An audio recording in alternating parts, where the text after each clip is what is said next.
Despite there being mods out there that take Empire War and literally make it look a decade younger, whilst also doing an amazing job mind you, many have been wondering what a modern Star Wars space battle game would genuinely look like. This is where Star Wars Warlords come into play, a mod for the Homeworld Remastered game. Today we'll be diving into the Empire faction and looking at all the ships they have to offer. But before we dive into it, guys, my question of the day is, what game would you love to see have a Star Wars mod associated with it, and why? Let me know in the comments down below. As always, we read all of them and try to get back to some of you. But with that out of the way, let's get right into the game.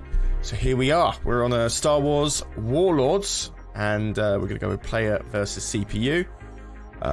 Let's go with a 2-player map. So I prefer to go with, because you do have some Star Wars maps here, like Hoth, Biss, Yavin, etc, etc. I have tried these maps. I find they're quite hard to work with, purely because the skybox is very dark and it's kind of hard to see where your ships are located. So we're going to go with one of the official ones here, just for clarity and readability. So again, we've got all our factions here as well: the Rebel Alliance, Galactic Empire, Galactic Republic, and Confederacy. So some really interesting factions here that we'll definitely have to dive into in future videos. For this video though, we are going with the Galactic Empire, and we're going to put our opponent on Rebel Alliance. I'm going to put them on Expert.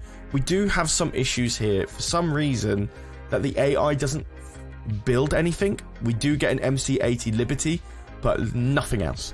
So what we'll do in this first section, I'll show you all the ships that we have to offer, and then we'll also go into a new match and just have a very small fleet go against theirs, because for some reason it just they refuse to build anything apart from their flagship.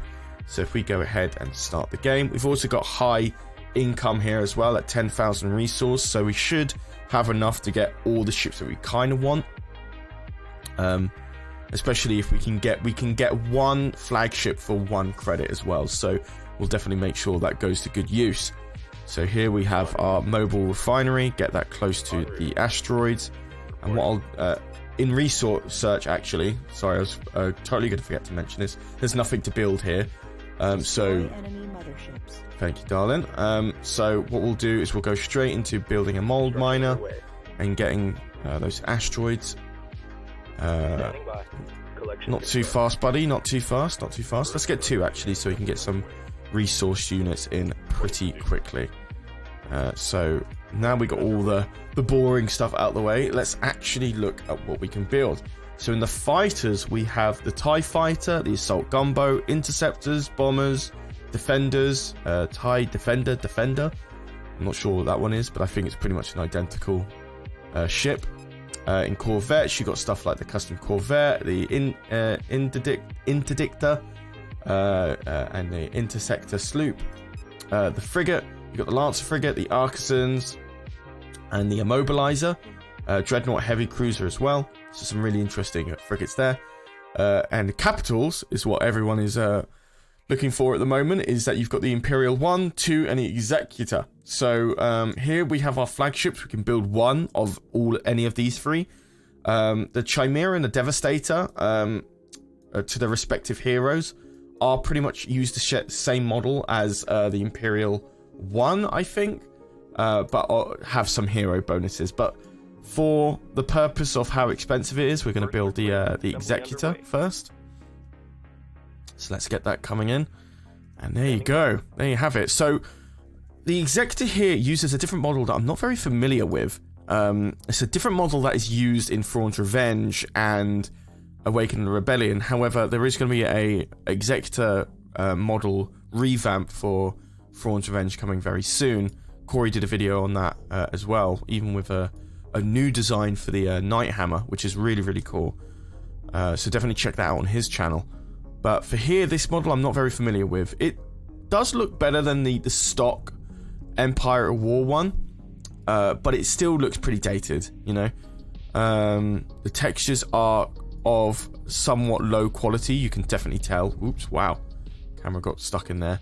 You can tell by the lighting here and the textures all across the cityscape.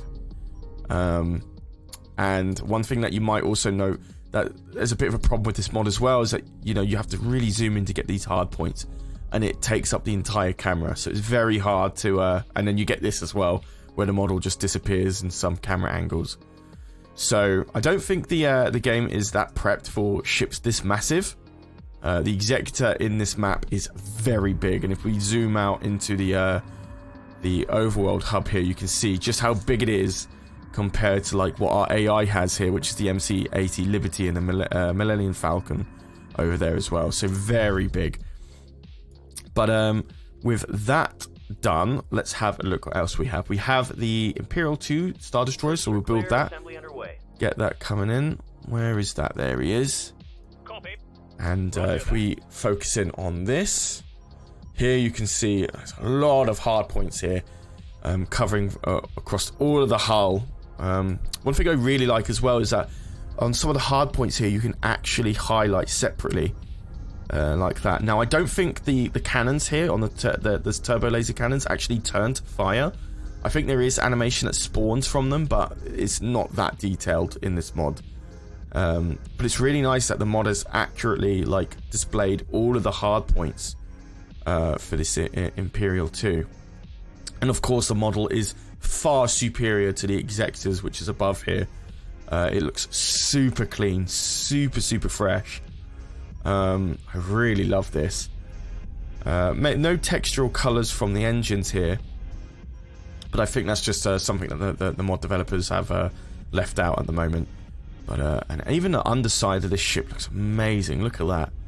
You don't even get to see it much either. So, but yeah. So, that's it really. Apart from like all these crazy hard points. This is probably what the mod is like for this faction. This is probably what steals the show for sure. I don't think you're going to get any ships that are going to look as great as this in this faction. But with the Imperial 2 out the way, I like the sound effects for the ship as well, which is quite nice. Straight out of Empire as well. Empire War, sorry. Right, anyway, let's get into our... Let's go into our frigates. We've got our Lancer frigate, and our Artisans, and our Immobilizer. So let's get these built in. So there's our Lancer. Let me just try and get him moved a little bit so we can actually get a closer look at him. There you go. Really good model on this as well. No hard points for how small this ship is. But I gotta say, like, against the colours, like of the orange tint on the sky map, it looks really good. You know? I gotta say, super impressed. Beautiful. And here's our Artisans. Now, one thing I quite find interesting about the Artisans is that it actually has hard points, which is something you don't see in Empire War because of how small the ship is. It does definitely have a bit of a grayscale look here, so I think it's definitely missing some colour, especially where the engines are positioned, like the colours from the engine, the emitters, and so on and so forth. But you've got our heavy laser, heavy turbo laser again on the underside here, which we can highlight, which I think is really cool. You've got the ECM. Can't seem to highlight these these hard points on the ship for some reason. I'm not sure why. But here you got the shield projector, sensor, bridge, hyperdrive, engines, etc, etc. So that's the Artisans, and then we have the Immobilizer. Confirmed. Let's bring you out here, buddy. So here you can see one thing that really stands out is the gravity well generators here to stop people from hyperdriving in and out. No hard points actually that I find very interesting on this this model, considering it's much bigger than the Artisans. It's all just one ship like the Lancer, so you can't target specific points on this ship, which is kind of odd, especially when it has the gravity well generators. You'd probably want to have like hard points for that to be taken out ASAP. But other than that, let's have a look at our... how much do we have now? We have enough for a Dreadnought heavy cruiser, and hopefully we'll have just a little bit more for some TIE fighters. And then that is where we'll probably run out of credits, and we'll try and get ourselves into a little scrap. Destination locked in. Right, let's get you moving over here, buddy. Let's have a look at you. Oh, so you got hard points on the Dreadnought as well. abundance of hard points here. Wow. Just heavy turbo laser, heavy laser, heavy laser, heavy laser. You got the engine and your hyperdrive in the back, shield projector, another shield projector, and just like ETM there, hundreds and hundreds of heavy turbo lasers, which I can't seem to highlight for some reason. But yeah, that's insane. Wow, didn't expect the Dreadnought to have hard points like that. So what we'll do is we'll get the TIE fighters in. I do like the TIE interceptor models, but we don't have enough cash to build both of them at the moment. Hopefully we will. Hopefully these resource collectors can do their job. These are very small. Let's focus in on these. Odd squadron layout as well. It's either we've got an extra one or we're missing one. You know? So we're missing like our 7th, or we're only supposed to have 5. So, not sure about that. There's our TIE fighter models. Not too loud. But I will tell you now that the bombers are much louder. So I think they definitely need a bit of like a sound rebalancing for the bombers. But yeah, unfortunately we don't have enough resource units just yet for the interceptors. Nearly. Okay, we need one more loadout. And then we can get them. Alrighty, we're back. We have enough. Assembly underway. Get some TIE interceptors in here. Now, I actually really like these, the models for these ones. Copy. If we focus in on them, you can see they're very loud, like the bombers. Feels like I'm at like a factory or something. But yeah, I really like the models on these. These look great. And the bombers look exactly how you kind of expect them to. Yeah, these are the ships for the Empire, really. Ones that kind of like interested me. What I'll do is I'll try and keep the Executor SSD away from the fight, because it will actually just demolish the MC-80 Liberty. So I want to keep him right out of the way, and just get our Imperial 2 against the MC-80 Liberty. Here we can see the stats. So 400 movement, I believe that's the movement. Excuse me, the movement stats. 31,000 or 32,000 damage, and is that 2.5 million shield? Seems so. And the MC-80 Liberty, much less in terms of firepower, but relatively the same in shield. So stats wise, the Imperial 2 will definitely win. So what we'll do is we'll just bring that on its own over, and hopefully that the Millennial Falcon and the MC-80 and some of their Y and V wings can take it on. So I'll see you guys in a bit. Alrighty, we are back. So I want him to focus straight in on that MC-80 Liberty. Go get him. Oh, interesting. Actually, the emitters do come on when the ship moves on the engine. I didn't notice that. I don't know if that's a good art decision, just purely because it looks like it doesn't look right when there's no emitters coming out from the engine. I feel like that always has to be on, but I don't know. Maybe that's just me. I could be wrong there, if I'm honest. But let's focus in on this ship and have a look at how well this fight's going down. Imperial 2 doesn't seem to be taking a lot of damage. Neither does the MC-80 Liberty, really. What else do they have here? So there's Y-Wing there. I know they have a Millennium Falcon here. There it is. Now, the issue with this is that the Millennium Falcon doesn't die. See, look, it's just regened all of its health now. For some reason, that plot armor is so strong that they are completely invulnerable to damage. Now, maybe you could probably take them out with a whole load of interceptors. I don't know if the Millennium Falcon kind of like counts as a fighter or like a more of... I'd assume so.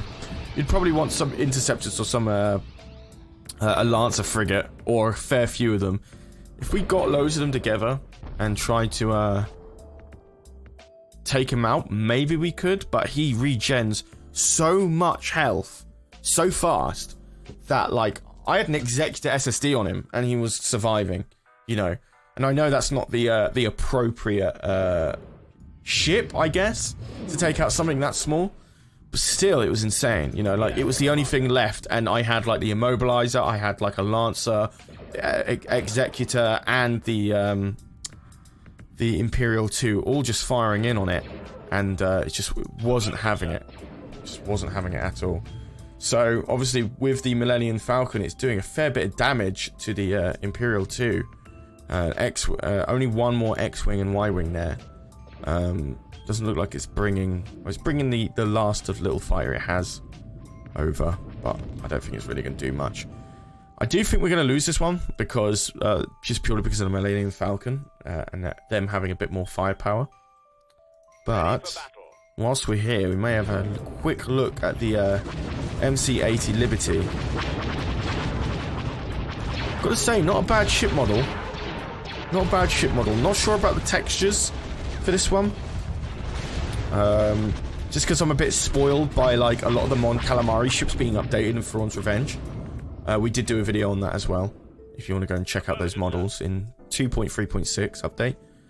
But, so yeah, I'm a little bit spoiled. Because now I actually know what an MC-80 should really look like. But it still looks good, you know, especially in this engine, I gotta say. Because, like, I feel like the engine definitely makes the gameplay feel smoother. Not necessarily better, just smoother. But I gotta say, you know, a lot of the Empire War mods are just ahead of the game when it comes to, like, representation, models, all that stuff. Oh, and there we go. Oh, wow, interesting. So the Imperial 2 actually has a death animation. That's really cool. The MC-80 Liberty doesn't. It just disappears. So, there you go. I think that's a good note to end on. Rest in peace, our little Imperial 2. You did a good job, my man. Thanks for serving our video well. But on that note, guys, thank you so much for watching. Again, if you haven't answered it already, don't forget to do so. Our question of the day: if you could have a Star Wars mod in any game, which game would that be? Let me know in the comments down below. I definitely read all of them. But aside from that, definitely hit that subscribe button. And I've been Charlie. You've been watching EcksToo. And I'll see you in the next video. Take care.